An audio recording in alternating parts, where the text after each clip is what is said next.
As you all know that this course is basically ME113 Engineering Mechanics 1 Statics.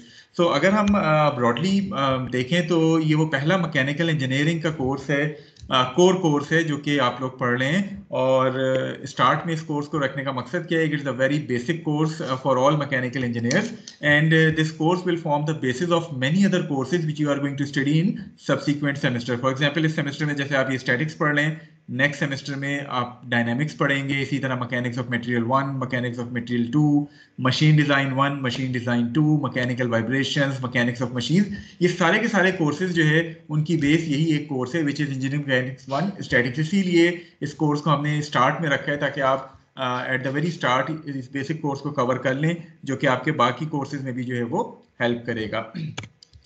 Okay, so initially we are going to start with the introduction of this course. तो ये वाला जो हमारी slides हैं ये basically course की introduction है, हमारा स्टडी प्लान है। उसके बाद फिर हम आज का लेक्चर जो है वो स्टार्ट करेंगे। It is a 3 credit hour कोर्स। 3 credit hour से क्या मुराद है कि you are going to have 3 lectures per week throughout this semester. आपके पास 3 लेक्चर्स पर वीक का क्या मतलब है कि आपकी एक क्लास जो है वो 2 आवर्स की हुआ करेगी, जो कि हमारी आज की क्लास है। हर ट्यूसडे को ये 8:45 से लेकर 10:30 पे होगी, and 1 hour class is going to be scheduled on Wednesday. As far as my introduction is concerned, my name is Rehan Ahmed Khan and I am serving in this department as associate HOD। May be आप लोगों से मेरा interaction किसी ना किसी form में पिछले semester में रहा है। The contact details are shown to you here. This is my office number. इसके अलावा अगर आपको सेल नंबर की भी ज़रूरत है तो वो आपके CR के पास मेरा सेल नंबर मौजूद है। You can always take that number from your CR, और अगर कोई इमरजेंसी हो तो you can always contact me. इसके अलावा ईमेल मैंने अपना यहाँ मेंशन कर दी है। अगर आपको इवेल्युएशंस के हवाले से किसी टॉपिक के हवाले से कोई क्यूरी है तो you can always email me, और मैं आपको फिर ईमेल पे जो है वो रिस्पॉन्ड कर दूंगा। A little introduction of myself. I have joined this department in 2002. So almost 19 years मुझे हो गए इस डिपार्टमेंट में सर्व करते हुए, teaching various courses of mechanical engineering. पिछले कुछ सालों से मैं स्टैटिक्स और डायनेमिक्स जो है सेकंड और थर्ड सेमेस्टर में जो आप पढ़ते हैं उसके वो पढ़ा रहा हूँ। तो इंशाल्लाह इस सेमेस्टर में जैसे स्टैटिक्स आपको पढ़ा रहा हूँ, मोस्ट लाइकली नेक्स्ट सेमेस्टर में आपको, जो कि आपका थर्ड सेमेस्टर होगा फॉल 2021, उसमें इंशाल्लाह इसी कोर्स का जो नेक्स्ट कोर्स है डायनेमिक्स, वो आपको जो है वो मैं पढ़ाऊंगा। As far as the schedule of classes is concerned, since I am teaching all the 3 sections of 42 mechanical, so this is the schedule which is being shared with you. आपकी जहाँ तक क्लास का ताल्लुक है, so आपकी class जो है वो जिस तरह अभी मैंने कहा था 2 hour क्लास जो है वो ट्यूसडे को होगी from 8:45 till 10:30 hours, और जो आपकी 1 hour क्लास है that is scheduled on Wednesday from 8:45 till 9:35 hours. सो अगर टाइम टेबल में कोई चेंज नहीं आता तो थ्रू आउट द सेमेस्टर हम इसी स्केड्यूल को जो है वो फॉलो करेंगे। इसी तरह बाकी क्लासेस को मैं पढ़ा रहा हूँ 42 mechanical B as well as 42 mechanical C. इसके अलावा ये जो CRM 6 लिखा हुआ है, for the time being at least for the first 2 weeks we are not going to consider it. However once we come back to face to face mode, तो आपकी classes जो है वो CRM 6 में स्केड्यूल हुई है। CRM 6 कहाँ है वो आपको पता ही है, जो नए ब्लॉक्स बने हैं उसमें जो क्लासरूम नंबर 6 है that is being reserve for your statics class. तो जब फेस टू फेस मोड में सेकंड वीक के बाद इंशाल्लाह जब हम वापस आते हैं तो आपकी क्लासेस जो है वो CRM 6 में जो है वो कंडक्ट होंगी, लेकिन for the first 2 weeks they are going to be conducted online. Okay, now these are the course learning outcomes. Course learning outcomes क्या होता है? As you all know that we are following the Washington Accord accredited curriculum, in which apart from obtaining or maintaining a certain GPA, you are also required to achieve certain outcomes for each and every course. उनको हम course learning outcome कहते हैं। Course learning outcome क्या है कि at the end of the course you are being tasked to achieve these outcomes, or you should be able to perform these outcomes at the end of this course. So आपकी course के outcomes जो है ये link होते हैं आपके मुख्तलिफ programme outcomes के साथ एंड सो ऑन। सो आपको मोस्ट लाइकली हर कोर्स के शुरू में कुछ ही आउटकम्स जो है वो बताए जाते हैं, हर इंस्ट्रक्टर आपको ये आउटकम्स जो है वो शेयर करता होगा। इसी तरह ये जो स्टैटिक्स का कोर्स है, these are the 3 course outcomes which are being matched with statics. The first outcome which is mentioned at serial number 1, इसको हम CLO1 भी कहते हैं. The first outcome is you must be, after the completion of this course, you should be able to comprehend the concept of resultant force and moment vectors in 2 and 3 dimensions. So आप जब ये course complete कर लेंगे तो you should be able to understand कि resultant force क्या होती है, किस तरह हम उसको कैलकुलेट करते हैं, मोमेंट क्या होती है, मोमेंट वेक्टर्स क्या होते हैं, 2 dimension as well as 3 dimension में आपको ये तमाम चीज़ें, ये वेक्टर्स जो है वो बनाने आने चाहिए.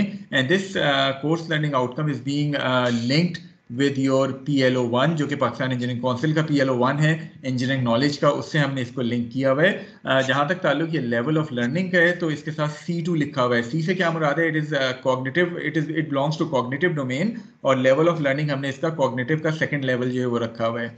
The second course learning outcome, or the second objective of this course, is after the completion of this course all of you should be able to apply the laws of equilibrium to compute external forces and moments as well as internal forces and moments by using the free body diagram. So जब आप ये course complete कर लेंगे तो आपको equilibrium की equations, equilibrium की conditions apply करना आना चाहिए. इसके अलावा आप एक्सटर्नल रिएक्शन फोर्सेस और मोमेंट्स, इसी तरह इंटरनल रिएक्शन फोर्सेस और मोमेंट्स जो है वो कैलकुलेट कर सकते हैं, और साथ साथ आपको फ्री बॉडी डायग्राम भी बनानी आनी चाहिए. So this particular CLO is being mapped with the second program learning outcome of Pakistan Engineering Council, which is design development of solution. और जहाँ तक ताल्लुक इसकी लेवल ऑफ लर्निंग का, it again belongs to the cognitive level, और उसका level हमने cognitive का थर्ड लेवल जो है वो सेट किया हुआ है. The final outcome for this course is you should be able to apply the concepts of mechanics to solve problems that involve frictional forces. So friction के हवाले से हम थोड़े से टॉपिक्स कवर करेंगे और आपको फिर आइडिया होगा कि किस तरह आपने फ्रिक्शन को अपने प्रॉब्लम्स में जो है वो मॉडल करना है. Again it is linked with the second PLO which is again design development of solutions, और कॉग्निटिव लेवल 3 हमने इसको जो है वो मैप किया हुआ. So these are the 3 outcomes और objectives which you should be able to attain by the end of this course. इसके अलावा अगर हम इनके कीवर्ड्स को देखें, क्योंकि आपके जो आउटकम्स बने हैं ये बेसिकली आपके टॉपिक्स या आपके सिलेबस को देखते हुए हमने बनाए हैं. तो इनके अगर हम कीवर्ड्स को देखें तो जो कीवर्ड्स यहाँ इन्वॉल्व हैं, the first thing is resultant force. कि आपको रिजल्टेंट फोर्स कैलकुलेट करनी आनी चाहिए, इसी तरह आपको मोमेंट वेक्टर्स कैलकुलेट करने आनी चाहिए, बोथ इन 2 and 3 डायमेंशंस. इसी तरह सेकंड है इक्विलिब्रियम के हवाले से, कि आपको इक्विलिब्रियम की कंडीशंस को अप्लाई करना आना चाहिए, और उन इक्विलिब्रियम की कंडीशंस को अप्लाई करते हुए you should be able to calculate external forces and moments as well as internal forces and moments by using the free body diagram. तो ये तमाम चीज़ें हम इस कोर्स में जो है वो कवर कर रहे होंगे. And finally the final keyword is friction, कि you should be able to include friction in various problems. और friction कितनी तरह की होती है, किस टाइप की friction कब आपको include करनी है, ये तमाम चीज़ें हम तफसील के साथ इस कोर्स में जो है वो डिस्कस करेंगे. and by the end of this course you should be able to achieve all these course learning outcomes. Okay, now coming to textbooks and reference books जो कि हम इस कोर्स में इस्तेमाल कर रहे होंगे. Now the complete course is going to be covered by a single textbook which is being shown to you here as Engineering Mechanics Statics by R.C. Hibbeler, and the edition which we are going to follow is 12th edition. So इस Hibbeler की book का हम 12th addition जो है वो follow कर रहे होंगे. अगर आप चाहें तो इस बुक की कुछ कॉपीज़ लाइब्रेरी में भी अवेलेबल हैं, hard copies, you can issue those books. इसके अलावा अगर आप पिंडी इस्लामाबाद के रहने वाले हैं या जहाँ के भी रहने वाले हैं, आप किसी भी अच्छी इंजीनियरिंग की बुक शॉप पे जाएंगे तो you can get a copy of this book. Probably अगर 12th एडिशन आपको नहीं भी मिलता और 9th, 10th, 11th या इवन 13th एडिशन भी अब आ गए है, वो भी अवेलेबल है मार्केट में. सो आपको जो भी एडिशन मिलता है you try to purchase that edition. उसकी वजह क्या है कि as far as the theory is concern almost it is same in all these editions. जो फ़र्क आता है वो ज़्यादा एग्जाम्पल्स या कुछ प्रॉब्लम्स में जो है वो फ़र्क आ सकता है, लेकिन जहाँ तक थ्योरी का ताल्लुक है तो इन तमाम एडिशंस में थ्योरी जो है वो ऑलमोस्ट आइडेंटिकल है. सो जो भी बुक आपको हार्ड फॉर्म में मिलती है, जो एडिशन भी आपको हार्ड फॉर्म में मिलता है, you can purchase that edition of engineering mechanics statics by R.C. Hibbeler. इसके अलावा आपके CR के साथ में इस बुक की सॉफ्ट कॉपी भी शेयर कर दूंगा, बल्कि CR के बजाय आपकी इसी जो चैनल की इंजीनियरिंग स्टैटिक्स का जो MS टीम्स का चैनल है, इसके टॉप पे जो फाइल्स अपलोड करने के, मैं वहाँ भी इस बुक को अपलोड कर दूंगा ताकि आप वहाँ से इसको डाउनलोड कर सकें। तो सॉफ्ट कॉपी आपको अवेलेबल होगी इस 12th एडिशन की। हार्ड कॉपी अगर आपको 12th एडिशन मिल जाता है तो वेल एंड गुड, अगर 12th के अलावा कोई एडिशन मिलता है तो वो भी आप परचेज कर लें। परचेज इसलिए लाजमी कर लें बिकॉज ये जो बेसिक सब्जेक्ट्स आपके होते हैं, जैसे स्टैटिक्स हो गया, डायनामिक्स हो गया, थर्मो हो गया या फ्लूइड मैकेनिक्स हो गया, ये बुक्स आपको थ्रू आउट योर इंजीनियरिंग मुख्तलिफ कोर्सेज में इस्तेमाल करनी पड़ेगी एज ए रेफरेंस के तौर पे। तो कोशिश करें कि इन बेसिक सब्जेक्ट्स की जो बुक्स हैं वो आप परचेज कर लें rather than using the soft copy alone. तो कोशिश करें कि आपको स्टैटिक्स की बुक का जो भी एडिशन मिलता है, कोशिश करें 12th मिल जाए, अगर 12th नहीं मिलता 13th हो जाए या 11th हो जाए, कोई फर्क नहीं पड़ता, लेकिन कोई हार्ड फॉर्म में आप इस बुक को लाजमी परचेज कर लें because this book would help you in many other courses जो कि आपने इस मैकेनिकल इंजीनियरिंग में आगे जाके पढ़ने। सो थ्रू आउट हमारी जितनी स्लाइड्स होंगी, हमारी जितनी टॉपिक्स कवर होंगे, वो इसी टेक्स्ट बुक से कवर होंगे which is RC Hibbeler 12th edition. इसके अलावा कुछ रेफरेंस बुक्स भी यहाँ मौजूद हैं जो मैंने यहाँ लिखी हुई हैं। इनको आप एज ए रेफरेंस के तौर पे अगर यूज़ करना चाहें तो आप कर सकते हैं। The first one is engineering mechanics by Kraige and Meriam. The second one is engineering mechanics by Beer and Johnson. Again library में कुछ कॉपीज़ इन रेफरेंस बुक्स की भी अवेलेबल हैं, नेट पे सॉफ्ट कॉपीज़ भी मौजूद हैं इन बुक्स की, लेकिन मेनली हम जो है वो बुक ये वाली इस्तेमाल करेंगे जो कि टेक्स्ट बुक होगी हमारी। Is it clear to all of you? कोई एक स्टूडेंट जवाब दे दे। Yes sir. बीच में जब भी आपको कोई क्वेश्चन करना हो ना, you are free to ask question, लेकिन एक एक करके क्वेश्चन करें, सारे इकट्ठा बोलना ना शुरू हो जाएं। सो जो भी क्वेश्चन आपने करना हो मुझे उसी वक्त आप रोक के उस स्लाइड पे जो है वो क्वेश्चंस कर सकते हैं, लेकिन जिस तरह मैंने कहा सारे इकट्ठे ना बोलना शुरू हो।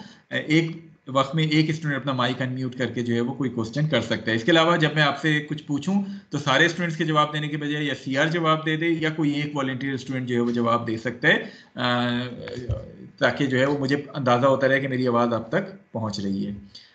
Okay, now coming to the grading. जी पूछें।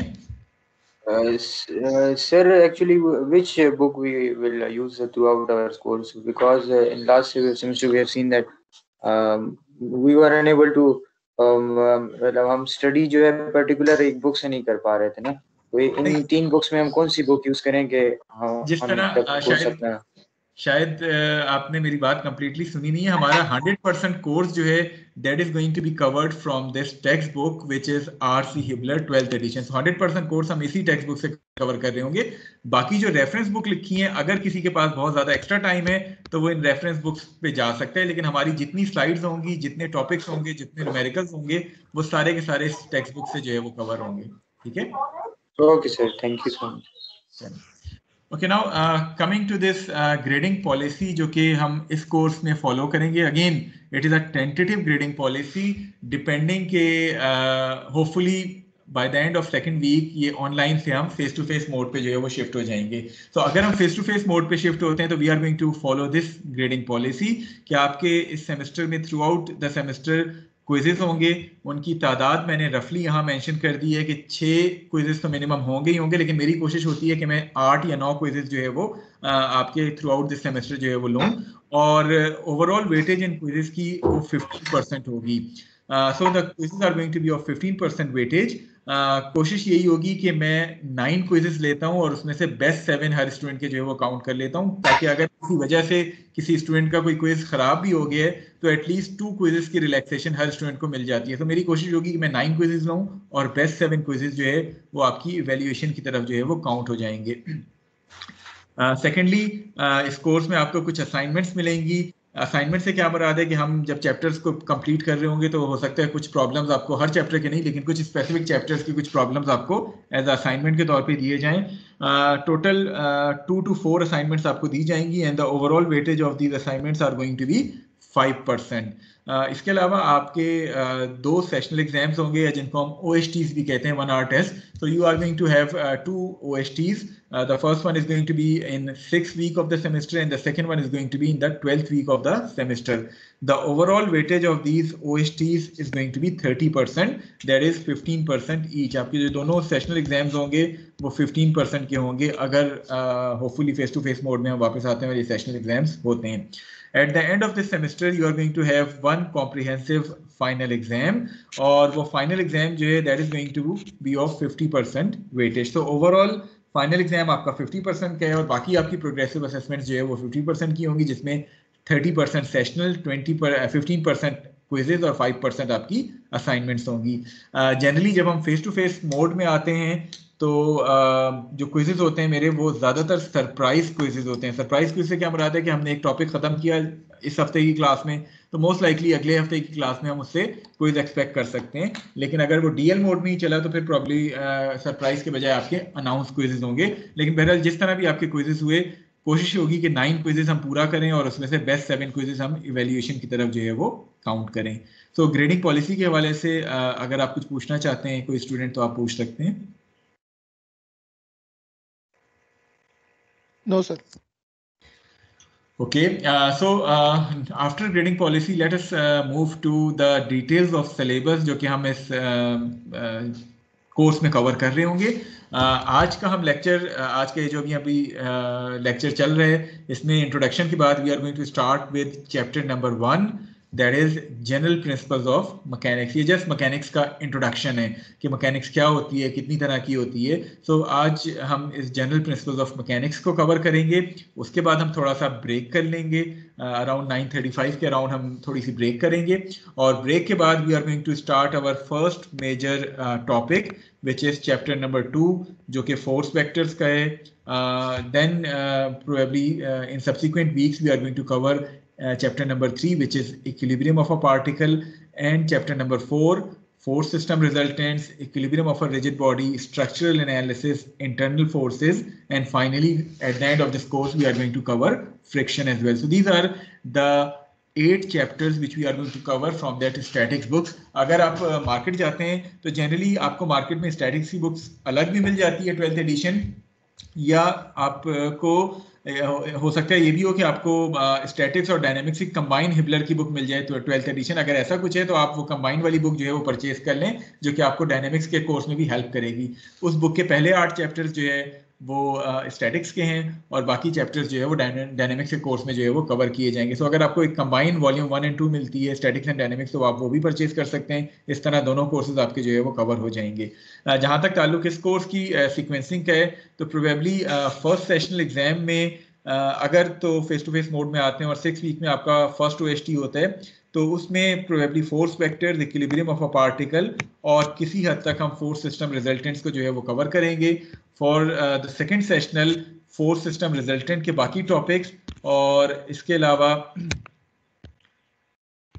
फोर्स सिस्टम रिजल्टेंट के बाकी टॉपिक्स और हम स्ट्रक्चरल एनालिसिस की तरह तक हम सेकंड सेशनल में कवर करते हैं. और after the second sessional and before the final exam हमारे जो आखिरी 2 टॉपिक्स हैं इंटरनल फोर्सेस और फ्रिक्शन, इनको हम कवर करते हैं. तो इन 3 पोर्शन में हम अपने कोर्स को डिवाइड करते हैं. होपफुली अगर हम फेस टू फेस मोड में वापस आते हैं तो हम इसी सीक्वेंस को जो है वो फॉलो करेंगे. सो कोई क्वेश्चन जो आपका सिलेबस के हवाले से आप पूछना चाहें? These are basically chapter names, और हर चैप्टर में जो टॉपिक्स शामिल होंगे वो आपको जब हम चैप्टर स्टार्ट करेंगे तो वो टॉपिक्स आपको पहली स्लाइड में नजर आ जाएंगे कि किस चैप्टर की कौन कौन से टॉपिक्स हमने जो है वो उसमें इंक्लूड करने हैं. जी, any question which you want to ask?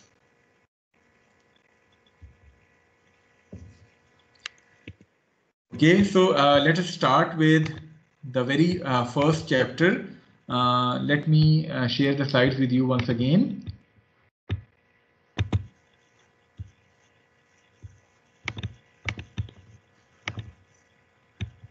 Ji, chapter number 1 की स्लाइड्स विजिबल हैं तमाम लोगों को?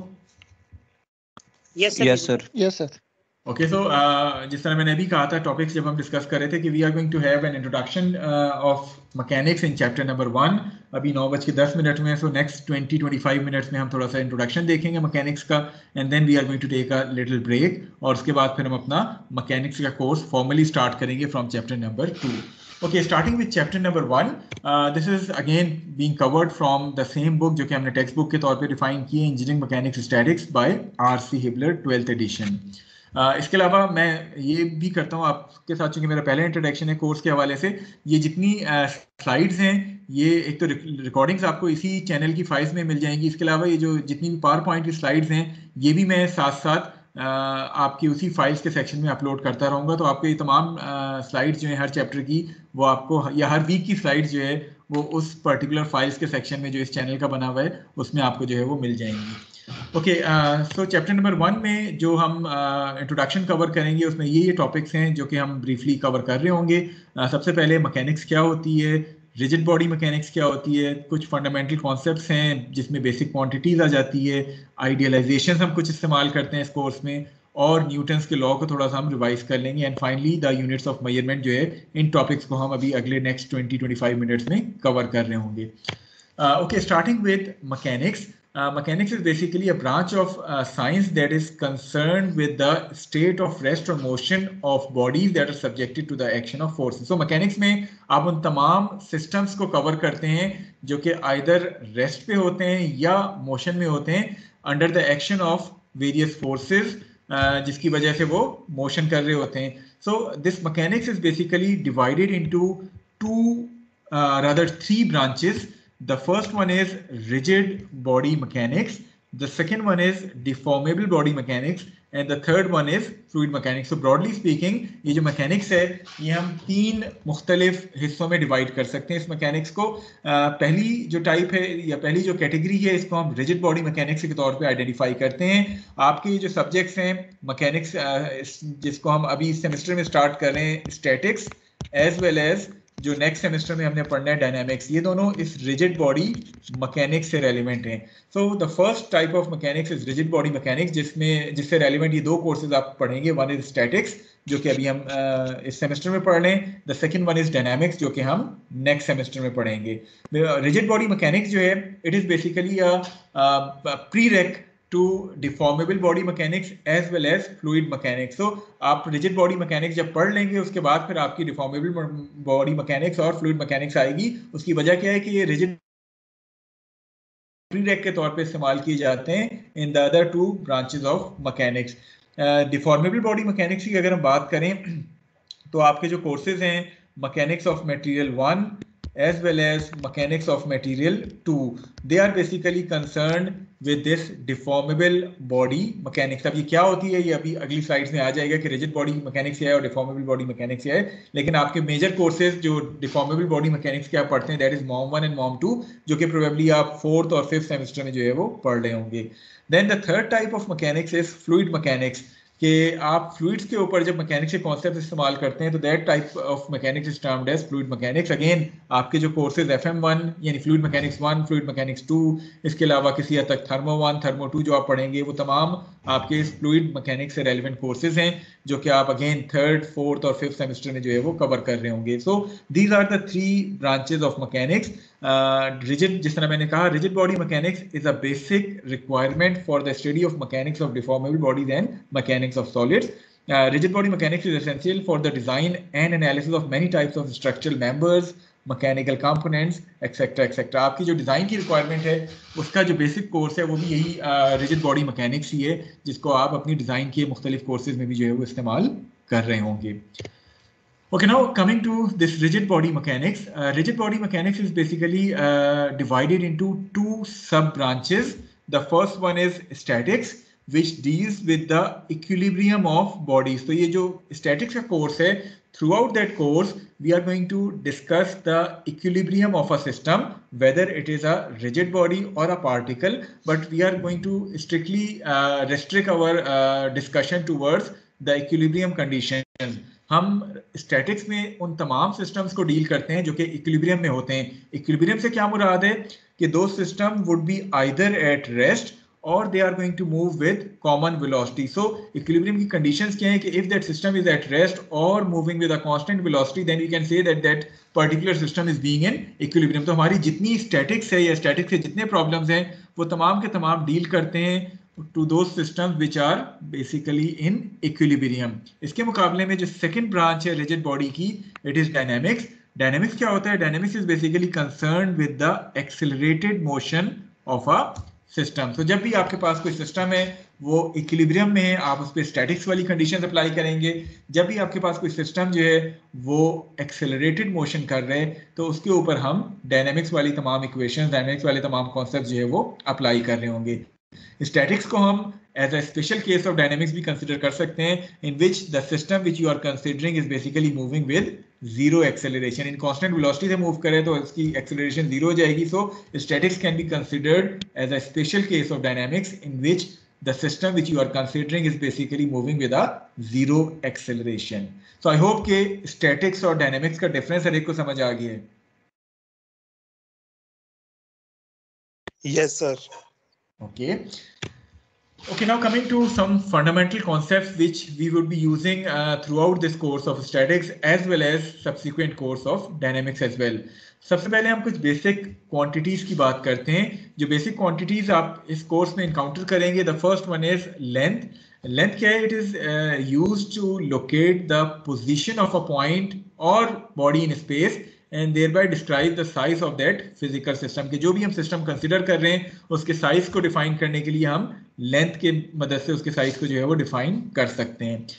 जो सेकंड बेसिक क्वांटिटी आपको यहाँ मुख्तलिफ उस न्यूमेरिकल्स में नजर आएगी, that is the time. Time हम क्या कहते हैं? Time is basically considered as a succession of events. And the third basic quantity which you may encounter here is the mass, which is a measure of quality of matter and is used to compare the action of one body with that of another.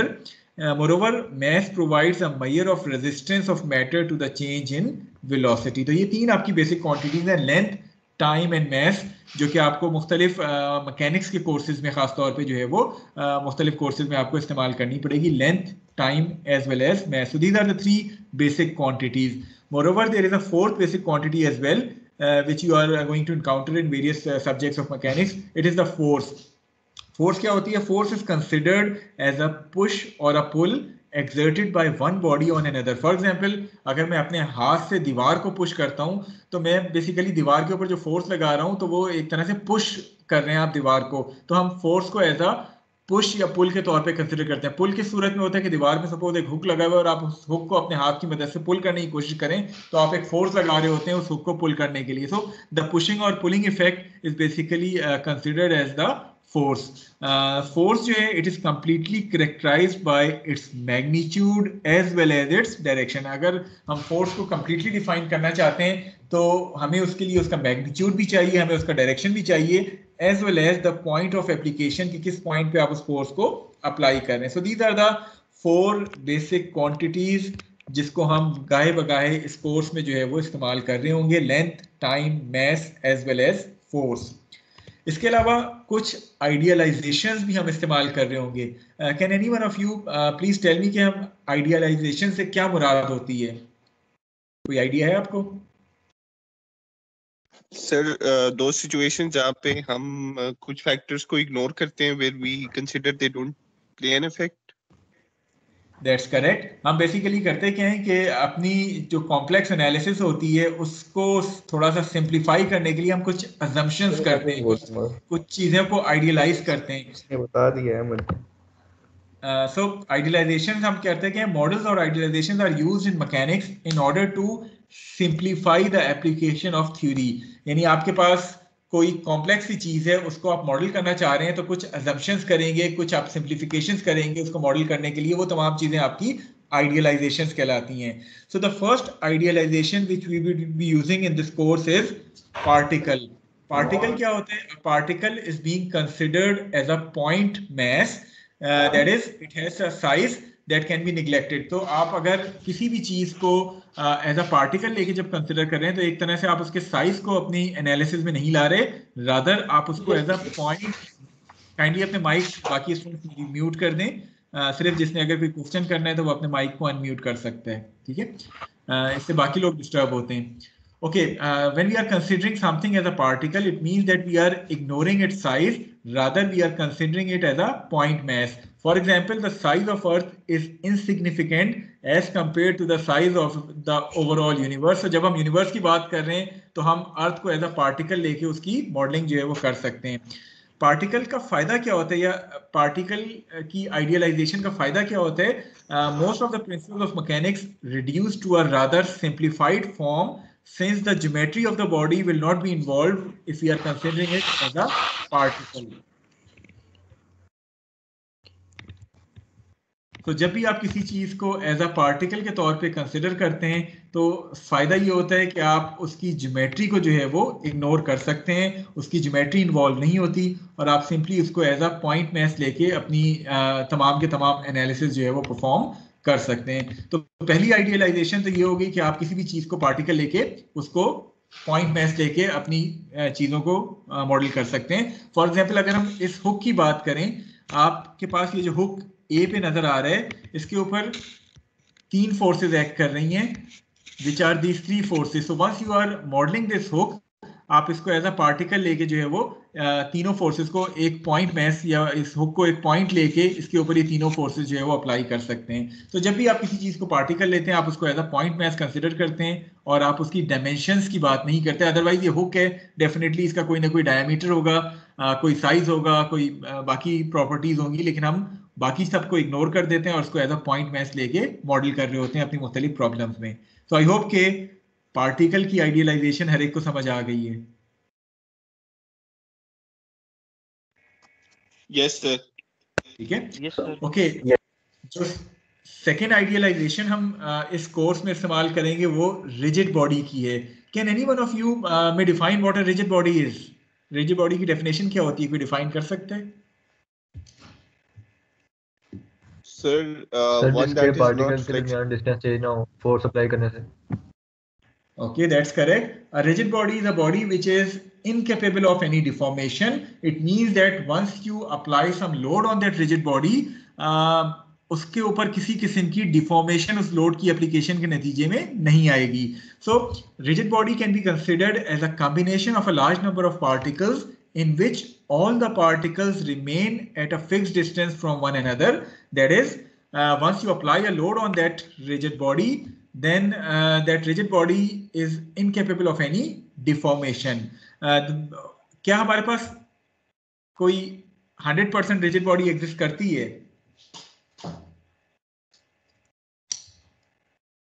No sir. Ideal state में ही हो सकती है sir. इन actual case जब भी आप किसी material के ऊपर कोई लोड लगाएंगे तो डेफिनेटली उसमें कोई ना कोई डिफॉर्मेशन आएगी, but since the actual deformation occurring in those materials are very small as compared to the overall size of that rigid body, so हमारी ये idealization जो है rigid body की ये correct हो जाती है, because the deformations are so small कि हम उनको neglect कर सकते हैं। खास तौर पे इन ये जो आपकी rigid body mechanics वाली जो ब्रांच है जिसमें स्टैटिक्स और डायनामिक्स आता है, इसमें हम तमाम बॉडीज को as a rigid body consider करके उनको मॉडल करेंगे। हाँ, जब हम मैकेनिक्स ऑफ मटेरियल 1 या मैकेनिक्स ऑफ मटेरियल 2 के कोर्स पे जाएंगे जिसमें हमने स्ट्रेसेस और स्ट्रेन्स वगैरह निकालने होंगे, वो आपकी डिफॉर्मेबल बॉडी मैकेनिक्स आ जाएगी। वहां फिर आपकी रिजिड बॉडी की अजम्पशन नहीं होगी, आप एक्चुअल डिफॉर्मेशन जो है बेशक वो छोटी हो उनको आप कंसिडर कर रहे होंगे। सो इस कोर्स में जो कि स्टैटिक्स और डायनामिक्स का कोर्स है, रिजिड बॉडी मैकेनिक्स का कोर्स है, इसमें हम एक आइडियलाइजेशन क्या यूज करेंगे कि तमाम बॉडीज जो हम कंसिडर कर रहे हैं they are incapable of any deformation. In other words the deformations are so small that there can be neglected. सो एक ये आइडियलाइजेशन हम अपनी मुख्तलिफ एनालिसिस में इस्तेमाल कर रहे होंगे जो कि रिजिड बॉडी के तौर पे हम उन बॉडीज को कंसिडर कर रहे होंगे। I hope that this thing is clear to all of you. Yes sir. Okay, Yes, the sir. third type of idealization which we would be using is concentrated force. Can any one of you define what is a concentrated force? Sir जहाँ पे सारी forces concentrate करें एक point पे। Sir concentrated force वो होती है जो एक स्मॉल पॉइंट पे एक्ट कर रही हो। That's correct. The first definition से बेहतर है सेकंड डेफिनेशन ये स्टूडेंट ने बताई है कि जब हम किसी फोर्स को ये अज्यूम करें कि it is acting at a single point, then we can say that force is being concentrated at that particular point. In actual case में रिजल्टेंट ऑफ फोर्स नहीं, रिजल्टेंट ऑफ फोर्स की बात हम नहीं कर रहे, हम थोड़ा सा मेरी बात गौर से मतलब सब फोर्सेस का जो एक ही इफेक्ट पड़ता है। थोड़ा सा गौर से सुन लें। मैं कहता हूं कि आपके पास एक वॉल है और आप अपने थंब से उस वॉल के ऊपर एक फोर्स अप्लाई कर रहे हैं, ठीक है। अब जब आप थंब से उस वॉल के ऊपर फोर्स अप्लाई कर रहे हैं तो क्या ये आप पॉइंट पे अप्लाई कर रहे होंगे या किसी एरिया पे अप्लाई कर रहे होंगे?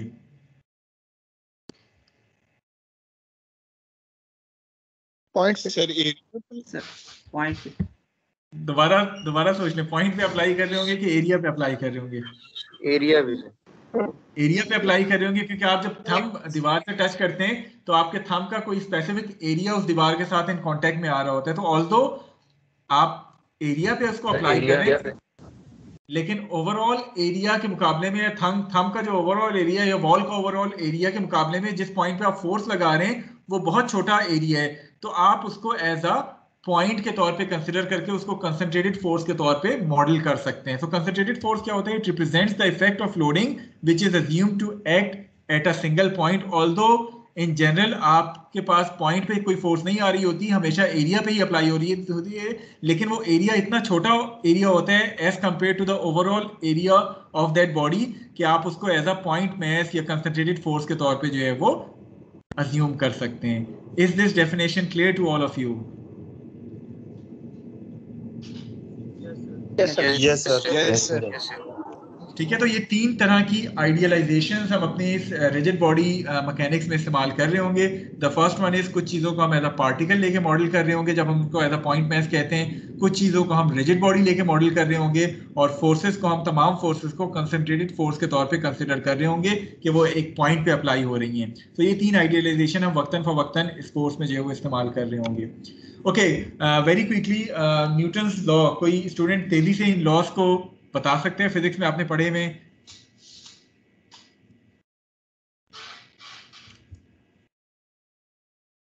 Anyone volunteer student? Although यहाँ स्लाइड पे भी लिखे हुए, लेकिन जल्दी से आसान अल्फाज में समझा सके क्लास को। Sir, first law is that the particle at rest remains at rest until unless the force is applied on it. Unbalanced force is applied on it. Unbalanced force. Okay, second law. So second law is basically related to the acceleration, force and acceleration. When a force is applied on a body, the acceleration will be produced. ठीक है, और what about the third law? Sir, it is basically related to the action and reaction forces.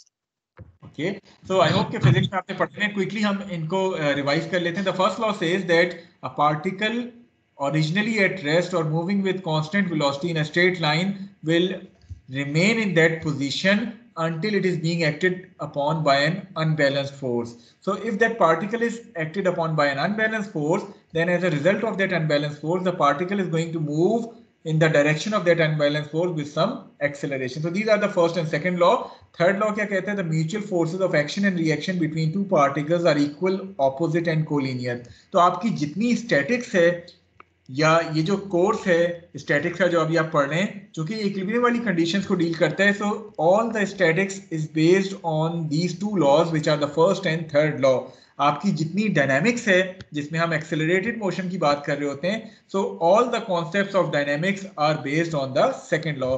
तो आपके statics first और third law पे base कर रही होती है, और जितनी डायनामिक्स है that is going to be based on the second law of Newton which says कि जब भी आपके पास कोई अनबैलेंस फोर्स किसी चीज पे एक्ट करेगी, किसी सिस्टम पे एक्ट करेगी, तो उस अनबैलेंस फोर्स के नतीजे में the system is going to move with an accelerated motion in the direction of that unbalance force.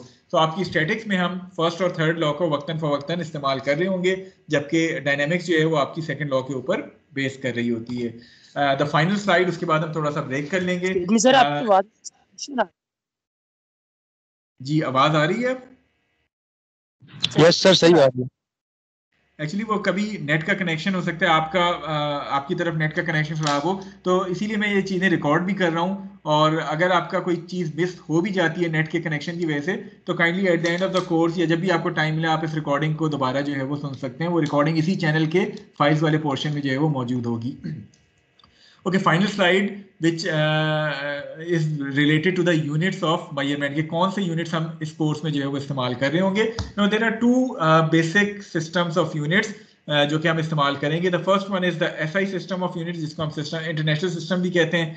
The second one is FPS system, या इसको हम ब्रिटिश सिस्टम भी कहते हैं, इनको हम इस्तेमाल कर रहे होंगे। तो first of all when we are considering the SI system, the unit of the three basic quantities जो कि हमने पढ़े थे, length, time and mass, the units are meter, second and KG respectively. So जब जब लेंथ की बात होगी हम मीटर को इस्तेमाल कर रहे होंगे as a system of unit, जब जब टाइम की बात होगी तो हम सेकेंड को एज अ यूनिट के तौर पे इस्तेमाल कर रहे होंगे, और जब जब मैस की बात होगी तो we are going to use KG as our basic unit if we are considering SI system.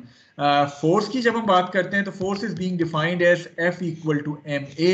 Mess जिस तरह अभी हमने कहा उसकी यूनिट्स केजी हैं, एक्सेलरेशन की units metre per second square होते हैं। तो फोर्स की जब बात होगी तो हम न्यूटन इस्तेमाल कर रहे होंगे एज अ बेसिक यूनिट के तौर पे, which is basically equal to KG metre per second square. So जब जब एसआई सिस्टम की बात होगी तो these are the 4 units, mass के लिए केजी, लेंथ के लिए मीटर, टाइम के लिए सेकंड और फोर्स के लिए न्यूटन। हम इन 4 यूनिट्स को जो है वो इस्तेमाल कर रहे होंगे।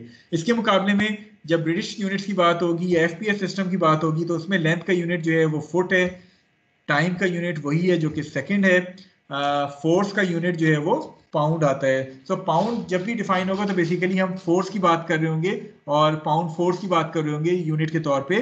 अब अगर फोर्स का यूनिट पाउंड है तो F इक्वल टू ma से मैस का यूनिट क्या हो जाता है, it is basically force over acceleration. So force जिस तरह अभी आपने बताया पाउंड, एक्सेलरेशन आपके पास फीट पर सेकंड स्क्वायर हो जाता है। सो बेसिकली आपके पास जो मैस का यूनिट आता है it is pound second square per foot, जिसको हम स्लग के तौर पे भी जो है वो डिफाइन करते हैं। So 1 slug is basically equal to 1 pound second square per foot. तो ये 2 डिफरेंट सेट ऑफ यूनिट्स हम यूज कर रहे होंगे अपने इस कोर्स में, लेकिन कहीं भी आपको ये नहीं कहा जाएगा कि एक सेट ऑफ यूनिट से दूसरे सेट ऑफ यूनिट में कन्वर्जन करें। इफ द क्वेश्चन और the problem is given to you in SI units, आपने उसका सोल्यूशन भी एसआई यूनिट्स में करके आंसर एसआई यूनिट्स में ही निकालना है। हाउएवर इफ द प्रॉब्लम और numerical is being given to you in FPS units, आपने उसका सोल्यूशन भी एफपीएस यूनिट्स में करके आंसर भी एफपीएस यूनिट्स में ही निकालना है। कहीं आपको ये नहीं कहा जाएगा इस कोर्स में कि एफपीएस वाली चीजों को कन्वर्ट करें एसआई में, या आपको कोई ऐसा क्वेश्चन दे दिया जाए जिसमें कुछ यूनिट एसआई में हो कुछ एफपीएस में हो। ऐसा नहीं होगा, या सारे के सारे एसआई में होंगे या सारे के सारे एफपीएस में होंगे, और आपने सोल्यूशन भी उसी रेलेवेंट सेट ऑफ यूनिट्स में जो है वो परफॉर्म करना है। Is this thing clear to all of you? Yes, sir. Yes, sir. Okay, so अभी मेरी घड़ी के हिसाब से इट इज 9:33। Let us take a break of 10 minutes. 10 minute के बाद हम 9:43 पे अपना मेजर जो पहला चैप्टर है, चैप्टर नंबर 2 इस कोर्स का, उसको स्टार्ट करेंगे। मीनवाइल मैं सिर्फ रिकॉर्डिंग स्टॉप कर देता हूँ और अपना माइक म्यूट कर लेता हूँ। क्लास जो है वो जारी रहेगी टीम मीटिंग पे, और 9:43 पे दोबारा हम वापस आ जाएंगे, यानी मीटिंग कंटिन्यू रहेगी, उसको मैं स्टॉप नहीं करूंगा, सिर्फ और सिर्फ रिकॉर्डिंग में स्टॉप कर देता हूं और साथ साथ अपना माइक म्यूट कर देता हूं। आप भी 10 मिनट की ब्रेक कर लें, इंशाल्लाह 9:43 पे हम क्लास को रीस्टार्ट करेंगे। ठीक है।